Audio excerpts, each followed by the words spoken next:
You ask Tiger to solve. This deals with linear equations with one unknown. The final result is x equals 6. Let's solve it step by step. Group all x terms on the left side of the equation. Subtract 4x from both sides. Group like terms.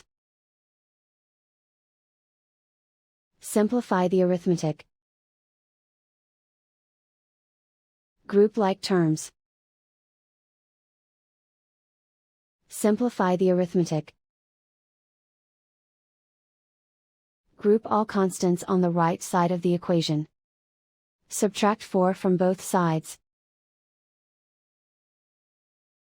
Simplify the arithmetic.